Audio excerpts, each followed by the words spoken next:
संघर्ष से भरी जीवन यात्रा का समापन भी एक संदेश बन गया। दिशुम गुरु की अंतिम यात्रा, जिस माटी में जन्मे शिवचरण मांझी, मंगलवार को उसी माटी में पंचतत्व में विलीन हो गए।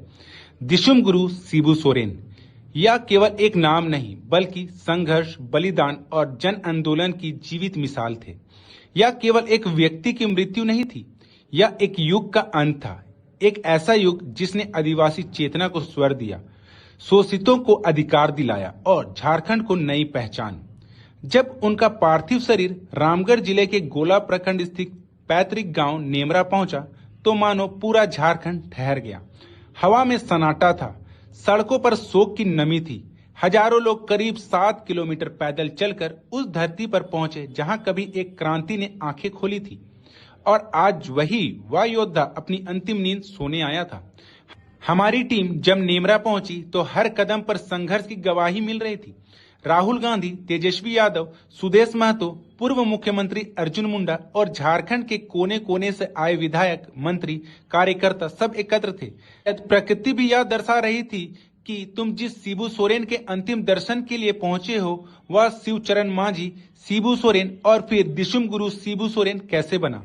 हर चुप्पी, हर झुकी आंख, हर कांपती कदम मानो उनके जीवन के हर मोड़ को सबसे पहले महसूस कर रहा था। वह गांव जहां नेटवर्क नहीं, इंटरनेट नहीं, फिर भी श्रद्धा की डोर इतनी मजबूत कि लाखों लोग बिना सूचना के खींचे चले आए।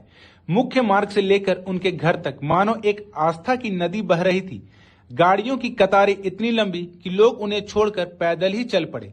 तेजस्वी यादव, राहुल गांधी, अर्जुन मुंडा, सुदेश महतो जैसे बड़े नेता भी उस समय जाम में थमे रहे, और वह रुकना भी एक श्रद्धा का प्रतीक था जो उनके जीवन की कठिनाइयों और जनजीवन की सच्चाई को बयां कर रहा था।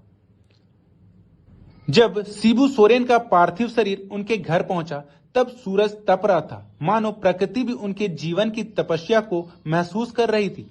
और फिर जैसे ही उन्हें चिता पर लिटाया गया, आसमान भी फपक पड़ा। बारिश की पहली बूंदें गिरते ही ऐसा लगा जैसे धरती, जंगल, पहाड़ सब एक स्वर में कह रहे हो, तू अकेला नहीं है गुरुजी। हर बूंद एक आंसू थी, उस माटी की जिसे उन्होंने अपनी जान से अधिक चाहा। मुख्यमंत्री हेमंत सोरेन केवल एक बेटे के रूप में नहीं, बल्कि एक विचार और परंपरा के उत्तराधिकारी के रूप में पिता को मुखाग्नि दे रहे थे। और उस अग्नि की लपेट केवल शरीर को नहीं, बल्कि उस संघर्ष को भी जगाती जा रही थी जो उन्होंने समाज को दिया था, अन्याय के विरुद्ध, अस्मिता के लिए और हक के संघर्ष में। उस क्षण हर आंखें नम थी और हर मन में बस एक ही स्वर गूंज रहा था, अंतिम जोहार गुरुजी, अंतिम जोहार। शिवचरण मांझी, अंतिम जोहार। दिशुम गुरु अमर रहे।